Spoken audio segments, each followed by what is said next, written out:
सभी को जय हिंद। द बहुजन टुडे इस यूट्यूब चैनल में आप सभी लोगों का स्वागत है। आशा करता हूं कि आप मेरे इस यूट्यूब चैनल को सब्सक्राइब कीजिए, अपने दोस्तों को मेरा चैनल की लिंक भेजिए और उनको भी बोलिए कि द बहुजन टुडे इस यूट्यूब चैनल को सब्सक्राइब करने के लिए। आपको मैं बताना चाहता हूँ, एक महाराष्ट्र में एक 8-10 साल पहले एक रिंगटोन आई थी, एक सॉन्ग आया था, वो मराठी में थी।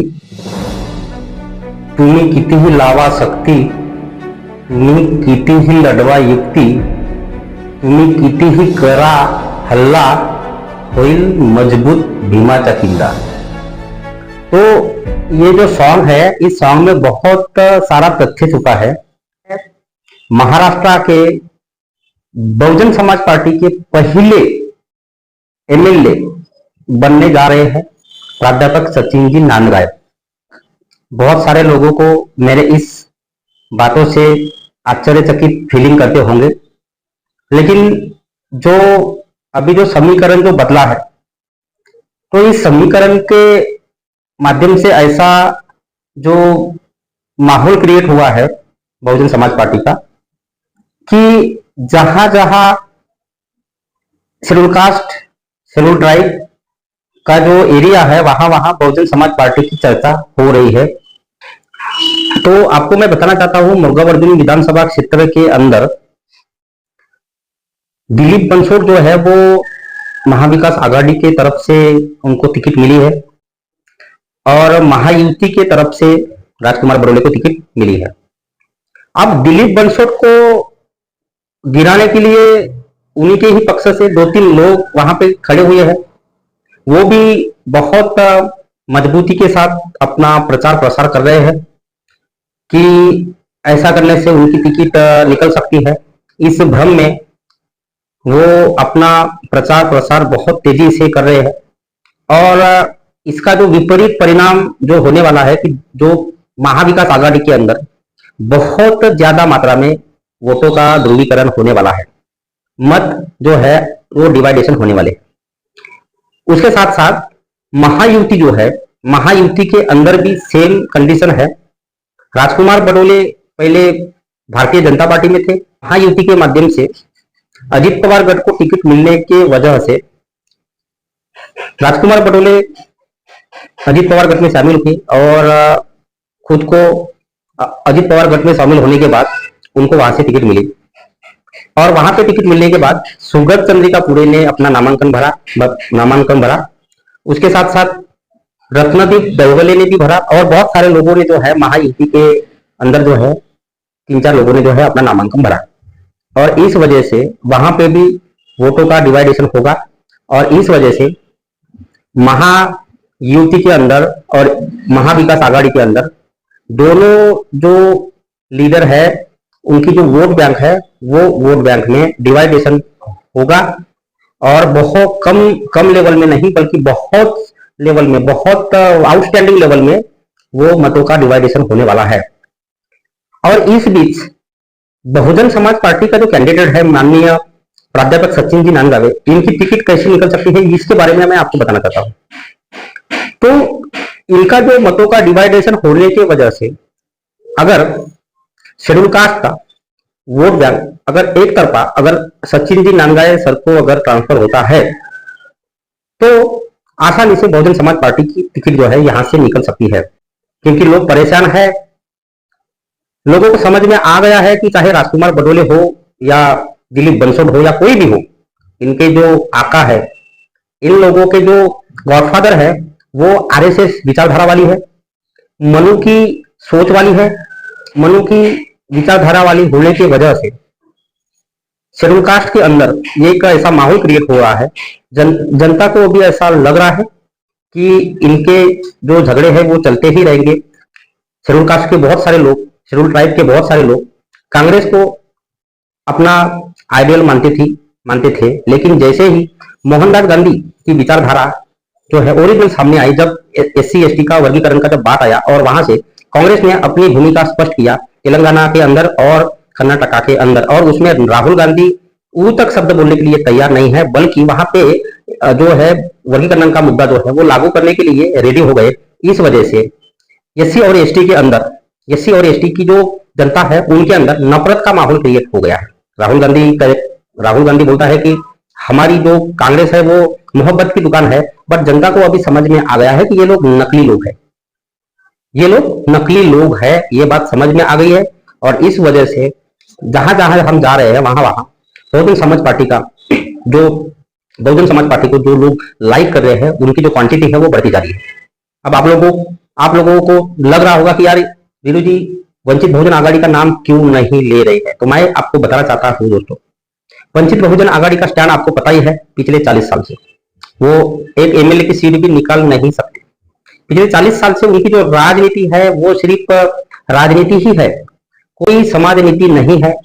आपको पता होगा कि मुर्गा वर्दुनी क्षेत्र के अंदर जो वंचित बहुजन आघाड़ी के माध्यम से जो जिनको टिकट मिली है तो वो प्रभावशाली नहीं है, उनकी लीडरशिप जो है उनकी प्रभावशाली नहीं है। और इस वजह से वंचित बहुजन आघाड़ी के भी बहुत सारे वोटर जो है हमसे कांटेक्ट में है और उन लोगों ने भी माना है कि बहुजन समाज पार्टी की सीट जो है यहां से निकल सकती है। महाराष्ट्र के अंदर मुर्गा वर्दुनी विधानसभा क्षेत्र, ये पहली विधानसभा क्षेत्र है जहां से बहुजन समाज पार्टी का प्रत्याशी चुनकर आ सकता है और आएगा, क्योंकि सारी प्लानिंग हो चुकी है, सारी तैयारियां हो चुकी है। लोगों का ऐसा मानना है कि हमारे पास बहुत सारे पक्ष के लोग आते हैं, हम लोग उनको सिर्फ हाँ हाँ बोल रहे हैं, हम किसी को निराश नहीं कर रहे हैं, बट हम हमारे हक और अधिकार की लड़ाई जो है हम बुझने नहीं देंगे। हक और अधिकार की लड़ाई जो है वो बुझने नहीं देंगे, इसलिए हमको बहुजन समाज पार्टी का साथ देना है, क्योंकि बहुजन समाज पार्टी एक नेशनलिस्ट पार्टी है। और जब से जो बहुजन समाज पार्टी की जो आइडियोलॉजी है, बहुजन समाज पार्टी की जो विचारधारा है वो सम्राट अशोक के भारत जैसा, यानी सम्राट अशोक के भारत की विचारधारा है।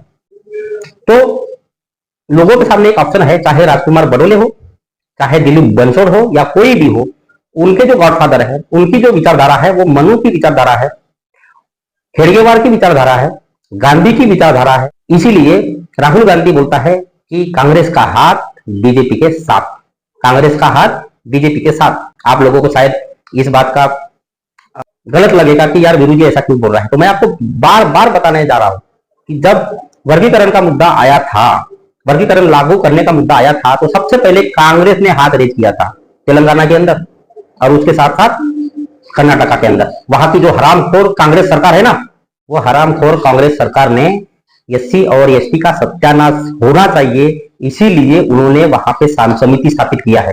उसके साथ साथ महाराष्ट्र के अंदर हम लोग इधर में 14 अक्टूबर को नाच रहे थे, हमारा समाज जो है नाच रहा था, और वहां पे एकनाथ शिंदे ने यानी कि महायुति की सरकार ने वहां पे वो समिति है, वर्गीकरण की जो समिति है वो समिति महाराष्ट्र के अंदर भी लागू कर दिया है। ये हरामखोर सरकार है, वो ये जो महायुति की जो सरकार है वो हरामखोर सरकार है। ये लोग हमारे उंगलियां हमारे ही आंखों में डाल रहे हैं, तो ये अभी समय है जागरूक होने का। ये राजकुमार बडोले हो या दिलीप बंसोड़ हो, ये हमारे लोग नहीं है, हमारे समाज के हो सकते हैं बट हमारे विचारधारा के लोग नहीं है ये लोग।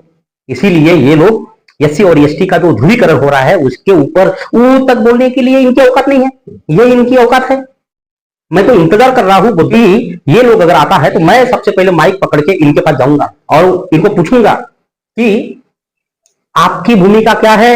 मैं आपको बता रहा हूं कि अगर ये सवाल पूछूंगा तो ये लोग पलटी मार लेंगे, क्योंकि इनके पास जो है ये तो आंसर ही नहीं है, इस मेरे सवाल का आंसर ही नहीं है। क्योंकि शरद पवार, उद्धव ठाकरे और दो आरएसएस के माध्यम से इन लोगों को बताया गया है कि वर्गीकरण का मुद्दे पर कोई भी बोलना नहीं है। शरद पवार कोई ये छोटा मोटा राजनीति वाला नहीं, पॉलिटिक्स में वो बहुत बड़ा राजा है। उसको पता है कि अगर हमने एससी और एसटी के वर्गीकरण का मुद्दा अगर छेड़ दिया तो ओबीसी का मत तो हमको आना ही नहीं है। तो ये बात शरद पवार को पता है, ये बात उद्धव ठाकरे को पता है, अजित पवार को पता है, सभी को पता है। और इसीलिए इन लोगों ने अभी तक एससी और एसटी का जो वर्गीकरण है, इस वर्गीकरण के मामले में बोलने की औकात नहीं रखी है, औकात नहीं रखी है। तो साथियों, एससी और एसटी का वर्गीकरण जो है ये बांटने का काम कर रहा है। ये जो बिल है ना, ये बांटने का काम कर रहा है, और ये बांटने का काम कांग्रेस और बीजेपी कर रही है भारत के अंदर और महाराष्ट्र के अंदर। तो इस बात से जो है अभी शेड्यूल कास्ट जो है वो रूबरू हो रही है, धीरे धीरे रूबरू हो रही है। बहुत सारी बातें जो है शेड्यूल कास्ट को अभी समझ गई है कि आज तक जो हम लोग कांग्रेस को अच्छा मान रहे थे तो वो सब नौटंकी है। तो इस वजह से कांग्रेस की जो हीरोगिरी है, कांग्रेस को जो एससी और एसटी के जो लोग थे वो हीरो मान रहे थे, आज उनकी औकात जो है, वहां के लीडर्स की जो औकात है एससी और एसटी के लोगों के अंदर जीरो हो गई है। और इस वजह से बहुजन समाज पार्टी को लोग पसंद कर रहे हैं, बहुजन समाज पार्टी की विचारधारा को पसंद कर रहे हैं, क्योंकि इन लोगों की जो विचारधारा है वो मनुवादी विचारधारा होने की वजह से बीजेपी से आए हुए जो बिल होते हैं उनको ये सपोर्ट कर रहे हैं। और इस वजह से बहुजन समाज पार्टी को लोग लाइक कर रहे हैं। हो सकता है कि ये जो मेरी जो कुछ बात है वो आपको बुरा भी लगे, लेकिन मुझे दर्द हो रहा है इसलिए मैं ये सब बात बोल रहा हूं। दर्द हो रहा है कि हमारे ही आंख जो है, हमारे ही आंखों में हमारे हाथ यानी हमारे उंगलियां डालने का काम कांग्रेस और बीजेपी के माध्यम से वहां के जो हमारे समाज के जो दल्ले हैं, हमारे समाज के जो भड़वे हैं वो कर रहे हैं। तो इन लोगों को धूल चटाने का भी मौका आ गया है, इसीलिए बहुजन समाज पार्टी को लोग एक्सेप्ट कर रहे हैं। तो भारत यानी राजकुमार बडोले के माध्यम से जो है जो दिख रहा है वो नहीं है, दिलीप बंसुर के माध्यम से जो दिख रहा है वो नहीं है, जो माहौल जो दिख रहा है नहीं है। जब 20 तारीख जब आएंगी ना, उस 20 तारीख में ही समझ में आ जाएगा, क्योंकि लोग जो है अभी चेंज हो गए हैं। अब लोग किसी को भी नाराज नहीं कर रहे हैं। 20 तारीख को ही इनकी औकात जो है वो 20 तारीख को इनकी औकात इनको पता चल जाएंगी। और ऐसा नहीं है कि ये एमएलए एमपी बनने के बाद जो है ये आजाद है, ऐसा नहीं है। समाज इनको नहीं छोड़ेगा। जिस दिन जो है ना ये जब जागरूक हो जाएगा ना तो जूते पड़ेंगे इन लोगों को, जूते। समाज जो है वो छोड़ेगा नहीं, जूते पड़ेंगे। जनता पूछेंगी कि भैया आप लोग हमारे रिजर्व सीट से जो है चुनकर जाते हैं, लेकिन दलाली तो आप आरएसएस की कर रहे हो, दलाली तो आप हेडगेवार की विचारधारा की कर रहे हो, दलाली तो आप गांधी की विचारधारा की कर रहे हो। तो ये बात जो है लोगों को समझ में आ जाएंगे आने वाले समय में। मैं तो शुक्रगुजार हूं राहुल गांधी का कि उन्होंने अपना जो ओरिजिनल चेहरा है वो दिखा दिया है। मान्यवर कांशीराम साहब कहते थे कि कांग्रेस सांपनाथ है और भाजपा नागनाथ है, दोनों में से कोई भी अगर डसेगा तो आदमी मरेगा जरूर। तो आज ये जो बात है वो सच साबित होते आ रही है और जनता को बहुजन समाज पार्टी की याद आ रही है, क्योंकि महापुरुषों के सम्मान में एक ही पार्टी सामने आती है, वो है बहुजन समाज पार्टी।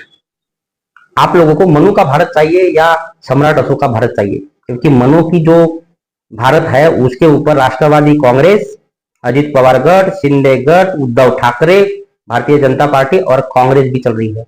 और सम्राट अशोक का भारत बनाने का जो जिन्होंने ठाना है, जो बहुजन समाज पार्टी की जो स्थापना हुई है कि मुझे सम्राट अशोक जैसा भारत बनाना है, तो आपको सम्राट अशोक का भारत चाहिए या मनु का भारत चाहिए? तो ये जो लड़ाई है ये हमारे हक और अधिकार की लड़ाई है, हमारे आत्मसम्मान की लड़ाई है। अपने वोट से खिलवाड़ मत करो दोस्तों। अपना जो वोट है ना, ये कीमती वोट है। इस वोट को सिर्फ बाबा साहब के लिए ही आपको यूज करना है, बाबा साहब के सपोर्ट के लिए। क्योंकि ये जो निशान है, हाथी जो निशान है ना, ये बाबा साहब का निशान है। आपका जो वोट है वो बाबा साहब को जा रहा है, नॉट ने ऐसा मत समझ जाइए कि आपका जो वोट है वो सचिन नारायण जी को जा रहा है, ऐसा नहीं। आपका जो वोट है वो डॉक्टर BR अम्बेडकर को जा रहा है। तो आपको चुनना है कि आपको हेडगेवार को, अगर आप राजकुमार बडोले को अगर आप वोट दे रहे हो तो इसका मतलब यह है कि आप हेडगेवार को वोट दे रहे हो। आप मनु को वोट दे रहे हो, अगर आप पंजा को वोट दे रहे हो तो इसका मतलब यह है कि आप गांधी को वोट दे रहे हो, जिस गांधी ने हमारे समाज को हरिजन बोला था, गाली दिया था। और अगर आपका वोट अगर हाथी को जाता है तो इसका मतलब यह है कि आपका वोट जो है वो डॉक्टर BR अम्बेडकर को जाता है। तो आपको तय करना है कि आप किसको वोट देना चाहते हैं। तो इसी बात के साथ मैं मेरा जो आज का जो वीडियो है उसको मैं विराम देता हूं। और मेरी आप सभी लोगों से दोबारा से रिक्वेस्ट है कि मेरे चैनल को आप सब्सक्राइब कीजिए। ताकि जितना ज्यादा सब्सक्राइबर बढ़ेंगे उतना ज्यादा जो है जो मेरे वीडियो जो है वो वायरल होते जाएंगे। और जब 1000 के ऊपर जब मेरे सब्सक्राइब 1000 के ऊपर जब मेरे सब्सक्राइब होंगे, उसके बाद जो है मैं बहुत सारे जो हमारे जो नेतागण हैं, हमारे जो लीडर्स हैं, हमारे जो SC ST OBC के अंदर जो जो लोग समाज को जागरूक करने का काम कर रहे हैं, हमारे महापुरुषों की विचारधारा को आगे लेके जाने की कोशिश कर रहे हैं, उन सभी को मैं बुलाने वाला हूं। तो बहुत बड़ी प्लानिंग है द बहुजन टुडे के माध्यम से। इस द बहुजन टुडे जो यूट्यूब चैनल है, इस यूट्यूब चैनल को जो है अच्छे लेवल को लेके जाने का मेरा प्लानिंग है। और ये तभी हो सकता है अगर आप सभी लोग मुझे सहयोग करेंगे। धन्यवाद।